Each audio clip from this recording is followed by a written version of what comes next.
जय महाकाल मेरे प्रिय मित्रों। द्रौपदी ने कुत्ते को दिया था श्राप, इसलिए खुले में करते हैं सहवास। लेकिन क्यों?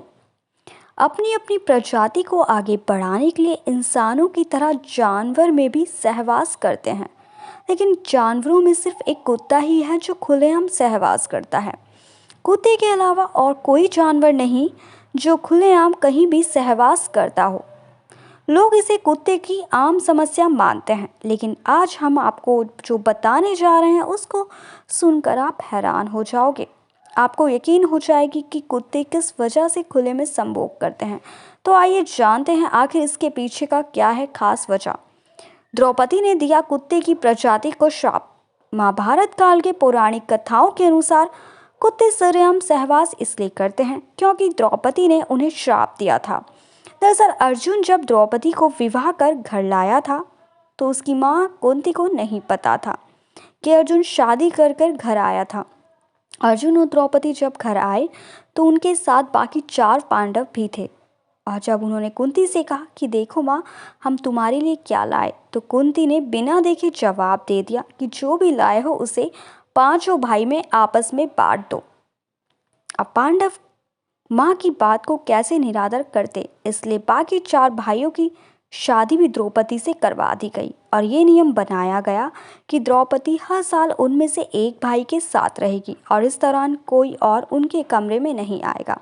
अर्जुन के कारण कुत्ते को मिला द्रौपदी का श्राप। ऐसा माना जाता है कि अर्जुन की वजह से ही कुत्ते को द्रौपदी का श्राप मिला था कि वो खुले में ही सहवास करेंगे और लोग उन्हें देखेंगे। दरअसल हुआ था यूं कि जब द्रौपदी को हर साल एक भाई के साथ रखने की शर्त रखी गई तो इसके साथ ये बात भी तय हुई थी कि जब द्रौपदी किसी भी एक भाई के साथ कमरे में होगी तो उस समय कोई भी दूसरा उस कमरे में नहीं आएगा और निशानी के तौर पर उस एक भाई की चप्पल बाहर कमरे के दरवाजे के पास ही रोक दी जाएगी, जिससे लोग समझ जाएंगे कि द्रौपदी अभी किसके साथ है।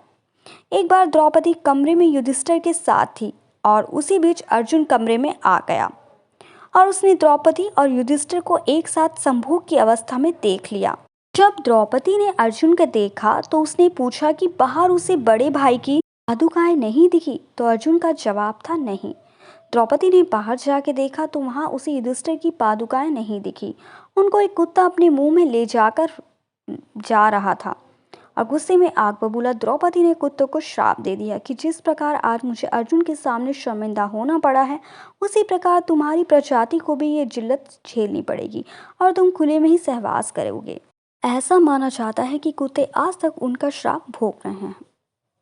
माना जाता है कि प्रकृति में जब भी गठित होने वाला होता है तो इसका पता कुत्तों को पहले ही चल जाता है।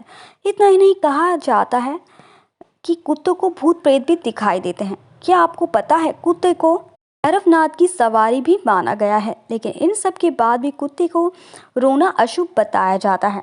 अगर कुत्ता आपके घर के सामने रोता है तो इसका मतलब है कि आपके यहाँ कुछ अनहोनी होने वाली है। वैसे आमतौर पर कुत्ते रात में तब रोते हैं जब उन्हें आसपास कोई बुरी शक्ति का आभास होता है। वही ज्योतिष शास्त्र की माने तो कुत्ते को यम का दूत माना जाता है। कहा तो ये भी जाता है कि कुत्ते हमेशा दूसरों की जान लेकर ही अपना पेट भरता है और शायद इसी वजह से कहा गया है कि अगर कुत्ता आपका खाना देख ले या फिर छू ले तो वो खाना अपवित्र हो जाता है। जय महाकाल मेरे प्यारे मित्रों, अगर आपको मेरी वीडियो अच्छी लगी तो मेरे चैनल को लाइक सब्सक्राइब करना बिल्कुल ना भूले। कमेंट बॉक्स में जय महाकाल